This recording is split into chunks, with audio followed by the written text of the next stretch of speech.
For the first time in a long time, I know that the Jackson home will live on. I've made it my life's mission to preserve it, to protect it, and make sure that it has a life.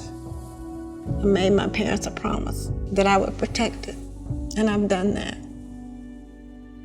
It belongs to the world now.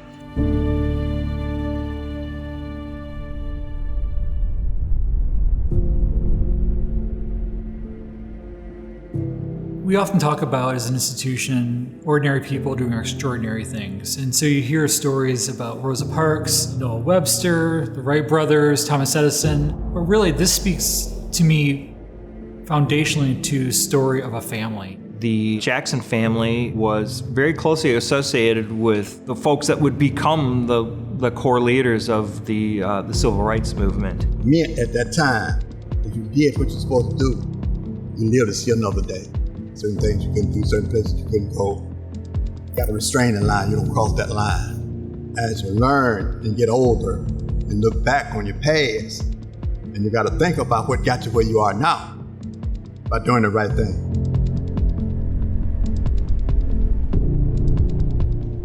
The Jackson home is a story of a resilient people who, in the face of insurmountable odds, decided that they had had enough. Decades of activism by members of the Selma community, specifically led by the Dallas County Voters League and their team of the Courageous Eight, decided that they were going to bring in some heavy hitters to bring a national light to their local movement. Selma became sort of a hot spot for really pushing ahead the civil rights movement, primarily focused on voting rights. But the Jackson House became one of the headquarters for the movement that led to the series of marches, some of them, bloody, horrible things that took place across national television.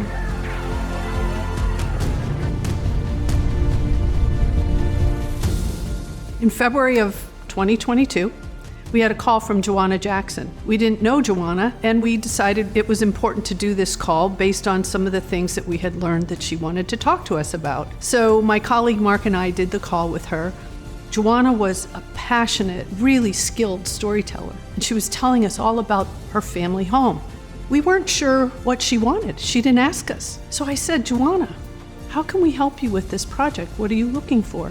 And she said, well, Patricia, this house belongs in Greenfield Village.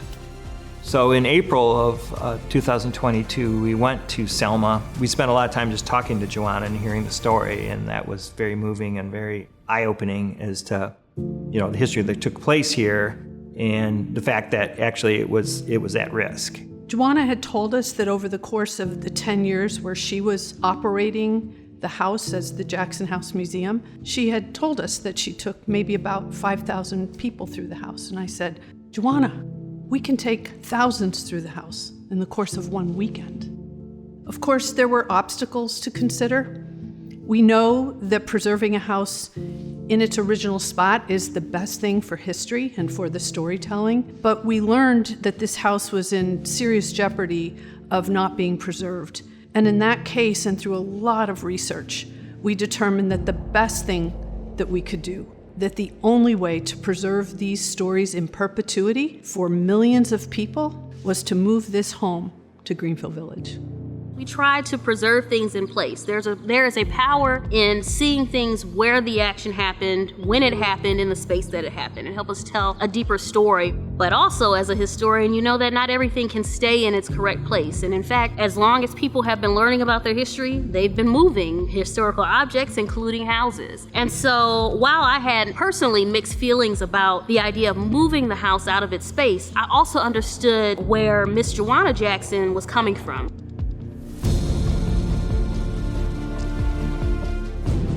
This is about preservation. This was not about moving a house just to move a house. This was about pure preservation. The Henry Ford is perfectly equipped to move historic structures.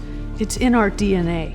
We have the staff that knows how to care for historic structures. And we have expert storytellers that know how to weave these really incredible stories, the stories of the things that happened in this house, and connect the dots to what's happening today. So to us, this seemed like such a natural fit, even though we knew there were obstacles and challenges to overcome. Selma has a much different feel. than Greenfield Village, right? The Jackson House comes from the middle of this very history-rich Black community. You can see just how palpable that history is there. How do we recreate that feeling of being in a space, in a place where it happened, when we're taking the place and moving it somewhere else? So that's going to be a challenge for us, but we're up to it. That right there is something that you have to, think about and feel good about. Because if they stay here, they're not going to be taken care of. We talk a lot about telling stories from the past forward, the importance of putting a story into context, putting history into context. That's what we can do. And that is the power of the Jackson Home. One of the aspects of our story that I'm really excited about is to talk about women in the movement. Yes, we're going to talk about King, we're going to talk about Abernathy, we're going to talk about all of these great men who were the major faces of a movement. We're going to talk about these women who, honestly, are very powerful. When you get down to it, these men, they may have known how to talk, but who was actually doing the walking? It was the women, and they were the ones opening the doors, and I'm so excited to be able to really bring out a lot of Black girl magic in this exhibit. Joanna has said to me on many, many occasions that all her parents had to do was look at her as a 4- and 5-year-old little girl and say, we have to do this. We have to do this for her. And now she's doing it for the rest of the world. This house deserves so much more. Future generations could come in and feel and experience the rich history in this house for generations yet unborn.